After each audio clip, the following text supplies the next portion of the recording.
노년의 품격 가꾸기 25만 921번님께 드리는 아침 인사. 오늘 아침은 공기가 서늘해졌지만 마음만은 따뜻한 하루가 되시기를 바랍니다. 우리 나이가 80을 넘어서니 세상 살아가는 일이란 게 젊을 때와는 참 다르게 느껴집니다.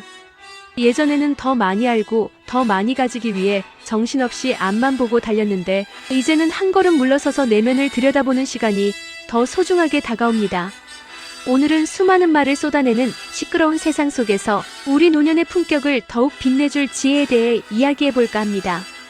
바로 침묵의 가치에 대한 것입니다. 노자 선생님의 말씀. 아는 자는 말하지 않고 말하는 자는 알지 못한다.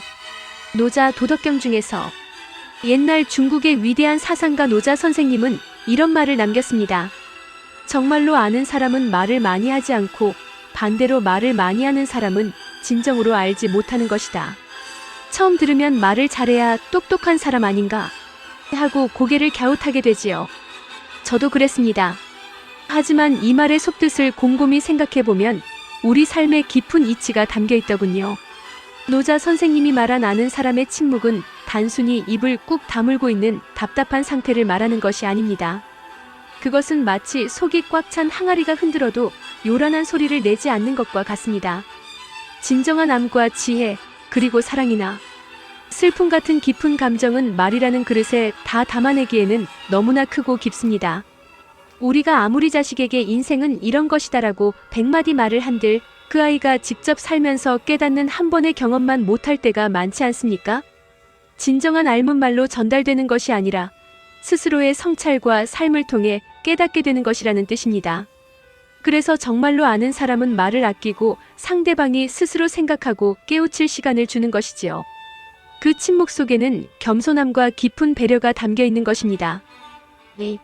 오늘날 우리 주변의 모습들. 이 노자 선생님의 가르침은 수천 년이 지난 지금 우리 주변을 둘러보면 더욱 마음에 와닿습니다. 혹시 이런 분들 뵌 적 없으신가요? 동네 사랑방이나 가족 모임에 가면 유독 목소리가 크고 아는 것이 많은 분이 있습니다. 정치 이야기부터 시작해서 건강, 자식 농사까지 모르는 게 없습니다. 하지만 가만히 듣고 있으면 그 말들이 텔레비전 뉴스나 신문에서 본 이야기들을 그저 옮기는 것일 뿐 자신의 깊은 생각이나 경험에서 우러나온 지혜는 아니라는 느낌을 받을 때가 있습니다. 이런 모습이 바로 노자 선생님이 말하는 자는 알지 못한다는 경고가 아닐까 싶습니다.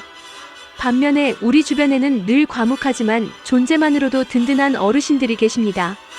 평소에는 그저 묵묵히 듣고만 계시다가 누군가에게 정말 큰 어려움이 닥쳤을 때 조용히 다가와 손을 잡아주시거나 혹은 핵심을 찌르는 지혜로운 한마디를 툭 던져주시는 분들 말입니다. 그 한마디 말에는 평생을 살아오신 연륜과 깊은 성찰이 담겨 있어 어떤 화려한 말보다도 더 큰 울림과 위로를 줍니다. 이런 분들이야말로 아는 자는 말하지 않는다는 것을 삶으로 보여주시는 분들이겠지요. 3. 요즘 사람에게 주는 교훈 침묵과 성찰의 힘. 아버님들 노자 선생님의 가르침은 우리에게 다음과 같은 귀한 교훈을 줍니다. 첫째, 깊이 있는 성찰의 기회를 갖자는 것입니다. 우리는 너무나 많은 말과 정보 속에서 살고 있습니다. 잠시 멈춰서서 내 생각과 마음을 들여다보는 시간을 가져야 합니다. 성급하게 판단하고 말하기보다 충분히 생각하고 고민하는 침묵의 시간이 필요합니다. 둘째, 겸손한 태도를 가지자는 것입니다. 우리가 아는 것은 극히 일부분일 수 있습니다. 마치 제가 노년에 접어들어 다시 어린아이처럼 배울 것이 많다고 느끼는 것처럼 말이지요. 아는 체하고 떠벌리기보다 늘 배우는 자세로 겸손히 임하는 것이 진정한 지혜로 향하는 길입니다. 셋째, 실천의 중요성입니다. 100마디 말보다 한 가지 실천이 더 중요합니다. 진정한 앓은 입에서 나오는 것이 아니라 내 살 속에서 행동으로 나타나는 것입니다. 말로만 이야기하는 것이 아니라 진정으로 삶을 통해 그 지혜를 보여줄 수 있어야 하겠습니다. 4. 특히 노년의 품격 있는 말과 침묵이 빛납니다.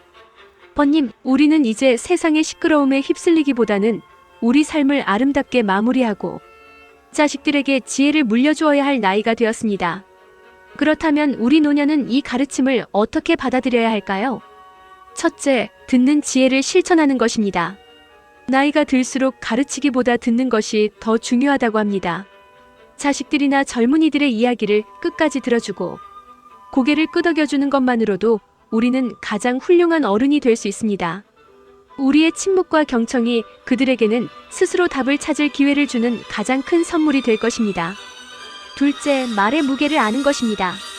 꼭 필요한 말이 아니라면 삼키고 한 번 더 생각한 후에 입을 여는 습관을 들이는 것입니다. 우리가 고심 끝에 건네는 따뜻한 격려, 한마디 지혜가 담긴 조언 한마디는 천마디의 잔소리보다 더 큰 힘을 가집니다. 이것이 바로 우리 노년이 가질 수 있는 가장 큰 품격이 아닐까 생각합니다. 5. 맺는 말. 번님, 오늘날 세상은 우리에게 더 많이 말하고 자신을 드러내라고 부추기는 듯합니다. 하지만 우리는 알고 있습니다.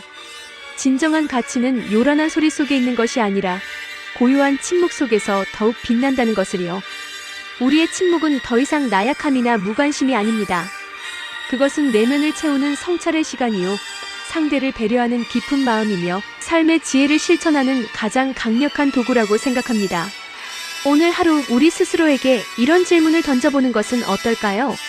나는 지금 정말 알아서 말하고 있는가? 아니면 그저 말하기 위해 말하고 있는가? 그 질문 속에서 우리의 노년이 더욱 향기롭고 품격 있게 깊어지기를 소망합니다. 오늘도 마음 평안한 하루 보내시길 바랍니다. 오늘 배경음악은 드볼작의 교향곡 9번 신세계로부터 사악장이었습니다. 감사합니다.